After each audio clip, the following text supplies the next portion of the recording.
Seedance 2.5 just launched, and I know it's crazy everywhere. People are talking about it, people are hyping it, people are trying to push you towards platforms like Higgsfield and likes of them arcades that actually have it. I haven't actually tried it because it wasn't on my favorite platform yet. Yes, I do not use Higgsfield, and that's because I really do not like the whole subscription vibes around it. I use a platform which I feel will be way better. At the end of this video, you will get that platform, you will have a link to use it. And it's super cool for me because I don't need to do subscription. I just pay as I use, which is super impressive. Most times you do subscription on his field, life comes at you, you don't end up using your credit, it expires eventually. But with this platform, if you load any credit, you can decide to load $5 and try it out, or you can decide to load $50. It's all depending on what you want to do. And that's why I love using it. But that's not the crux of this conversation. Today, I want us to test Seedance 2.5 in comparison with Seedance 2.0 to see if it is better or not. Yes. So last 2 weeks, I was running a project where I was trying to create a short film of myself, telling my audience that I am going to be using my AI clone moving forward to do a lot of content. And unfortunately, I tried so many times. It really didn't come out smoothly. I spent so much credit using 2.0. So I was eagerly looking forward to see 2.5. And now is the time to actually find out how good will this be. All right, so I'm super excited. I've got a script right here, and I'm gonna just be jumping you through retesting the generation on 2.0 again. Then I'm gonna show you the generation of 2.5. You and I will both come to the conclusion of which one is better. Are you with me? Let's go. Yeah, it's the project I created, and you can clearly see the project is named Emmanuel Directing Media. Basically, this project is about and my AI agent being able to direct a complete series of myself acting short movies, which is one of the practical things I'm trying to do with most of these generative models. I want to walk you through the prompting aspect of this before we jump into practicalizing what we are trying to do here.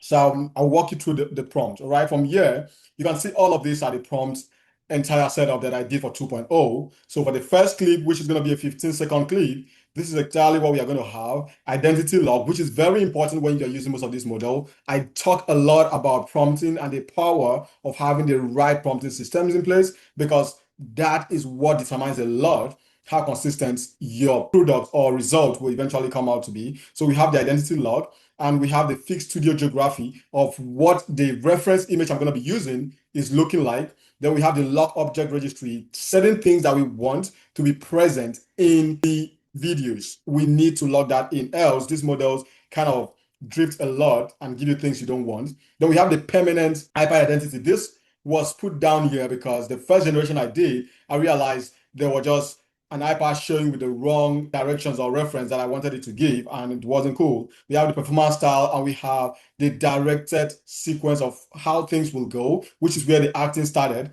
And basically, all of this keeps going. Things I'm going to be saying, things the clone is going to be saying, and all of that stuff, good stuff, all in there. Yeah, you can see the final frame lock, everything there. Then we have the absolute prohibitions. This is one area where most people don't really take seriously when it comes to prompting. Make sure you always tell the AI, the models, the generative model, what exactly you don't want, what shouldn't be here, what should be here. All of those stuff need to be in place. Else you're going to end up with stuff you really don't want, right? So that's what this is all about. So what we're going to do is to copy all this. We are now going back to the model we are going to be using. If you want to try it out, it's Kie.ai. It's a cool platform. If you want to use my link, I'll be dropping it in the description below. For disclaimer, if you use that link, I get a kickback on that. So thank you if you use my link. I have already opened this. This is 2.0. All right, this is the first model we're going to be trying. So for this model, we need a reference image. Bear in mind, I've already generated the assets that I need to use. So I'm just going to click in here, which will take me directly to my device. And I'm going to go to my download and search for the particular video image I have created. And here is the first image I need. I'm going to click that and load it into the frame for the first frame. Okay, now we have to now load the second frame. And the second frame is, I want the image of me standing right in front of my clone, and that's perfect. That's the image right there. And let's let it load. Now we have our image right there. I have already pasted a prompt into the prompt box, and I'm going to take this out because we are not using this particular reference image anymore. We're just using the start and the end frame for this particular purpose. Another cool thing you can do when generating from an independent API source like this is that you can actually record if there's anything you want to say in the video and you want the clone to use your real voice. You can record everything you need to say in the script, and you can now attach that into your audio reference, which will be super cool to make your clone sound exactly like you. But we are not going into that, but that's a big hack you need to take in mind. Then we are going for 9.16 because this is going to be a Reels format kind of video. So we're going for 15 minutes. That's cool. So we are leaving that there. And sometimes I like having this web search on. It's going to be costing us 375 credit. It's still loading. Okay, 372 credit. That is what's going to be costing us to run this particular model on 2.0 model. So let's run it and let's wait to see what the result look like. And we will get back to it when it's done. The video is ready now, and it took about, let's say, 270 seconds to actually generate that video. And here it is. So let's find out how it did. Let's watch it. You keep telling yourself you'll create when work slows down. You'll sell when you have more energy. You'll answer everyone when life becomes quiet. But it never does. Okay, you can see what just happened there. I think that was an impressive try, but there were a couple of errors which will not allow me to just take that particular video and shoot it. I believe you can understand that. For instance, when he took the iPad, I could see the back of the iPad, but at the end of the day, I still see the back of the iPad on top of the iPad. Something was wrong there. Okay, so that generation, me, I don't think it was good enough for us to do a one-shot prompt. And to me, I'm trying to optimize for one-shot prompt. If I'm not able to build a solid prompt to get me a good enough output in one go, I don't know how that is, yes. But if I'm going to adjust things, it needs to be really ignorable things.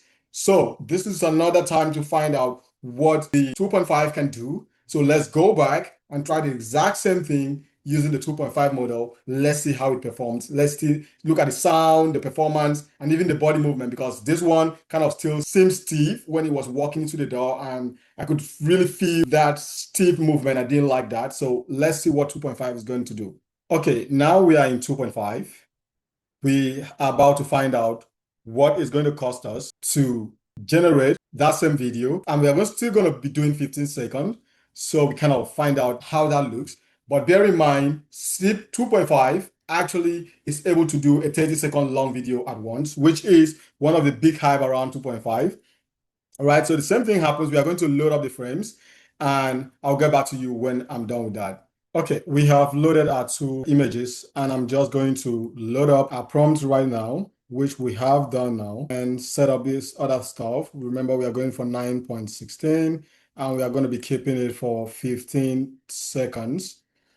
Bear in mind, I have not tried this model at all, 2.5. I haven't tried it at all. This is my first, and I'm also going to be figuring out how it looks at the end. One thing I've noticed here is it doesn't give us the amount of credit it's going to spend, unlike the 2.0. So I really don't know right now what it's going to spend, but I will try to check that out and put it on the screen when this video is going live. All right, so let's go ahead, hit run button, and see how that goes. Now we are off to the races. Let's wait for it to run. It hasn't started yet, but it's showing run. And oh, I think we're having a network issue right now, unfortunately. So I'm getting a message here saying 2.5 needs adaptive ratio. So I need to basically leave it at adaptive. I don't need to select that. I feel that is why that is giving us that issue. Okay, an aspect ratio. Let's try that again. Oh, credit insufficient. Your current balance isn't enough to run it. So guys, I know that was one of the problem. So I'm going to come back. Let me go recharge that credit and we'll continue. So I just added credit. It was 738 credit that was here, which means that generation is way more than 700. It's already crazy for me, but let's see. I added 1,000 specifically because I want to give it a constraint. So let's go back and figure it out. So we are back here now to try it out, and let's proceed to hit that run button again. Okay, we have another issue here which says we cannot use the web search. A lot of up and down on this model. That's fine. So let's go switch that off and hit it again. Okay, now it has started running, and I'm also going to let you know how much credit it consumed at the end of this generation so that we know if it is worth it or not, because there's so much hype online. Now it is running and we are going to wait for it to finish. And I will let you know eventually what amount of credit was used so that we can actually compare to our 2.0 that we just spent 372 credit. And this one already is showing us that we're going to be spending almost double or triple that amount. So let's wait and see the results to actually know if it's worth it or not, because there's so much hype online. People are not really talking about the nitty-gritty of a normal human being like you and I not being able to use this model. And if this is a 15-second generation and it's already 3 times the amount of credit being used for 2.0, I don't know, but let's wait and see. And we are going to eventually try something else, see how that goes. Our generation is live, and let's see how long that took. It took about 266 seconds, not as much as the last one. We're going to download that and we're going to check it out. Let's find out. You keep telling yourself you'll create when work slows down. You'll sell when you have more energy. You'll answer everyone when life becomes quiet. But it never does. For me, I think smooth, the production. The body movement was natural and there was this smooth, relaxed setting. And I think it did great. It did great as compared to 2.0 generally. What do you think? Let me know in the comment section. But let's talk about this amount we are looking at right now. If you remember the last amount we had here, it was 1,700 and around 70 something or 30 something, if I'm not mistaken. And now we are left with 643. That's insane. It's 3 times or more of the 2.0. Like, that's insane. I personally would not think this is doable right now. Yeah, that's too much of a credit to spend for a 15-second generation. There is no need for me to have 30-second generation when I'm even spending too much. I don't know about you, but it's not worth it. I don't think it's worth it right now. I believe these models will eventually come down. That's what I believe. So yeah, that is it for today's video. There is one other setting I think we can try on the 2.0, which is instead of reusing the first and the last frame, we use the reference image and basically build a storyboard, upload all the entire storyboard image into that, then generate it to see how the quality is going to be. And if you want us to try that in the next video, let me know in the comments. I will surely shoot a video doing that. But for now, well, you have seen the hype around 2.5. Generation is good. It looks cool, but I feel with a little bit tweak, we can get our 2.0 to do the job for us as compared to spending 3 times the amount to actually do the exact same thing. What do you think? All right, let me know. And if you want to use a link to Kie, just check in the description below. You're going to see a link where you can actually grab it and start using Kie. Instead of using Higgsfield where you have to do subscription by monthly, you no longer need to do that. You just do this and you subscribe and use what you can afford. So until next one, I will see you in my next video. Do well to hit the subscribe button if you are not part of this tribe. This is where I show you the newest tools and I share with you how they're working and how they're not. And I give you tips on actually how to use them as I will be doing moving forward on this channel. Until then, have a nice one.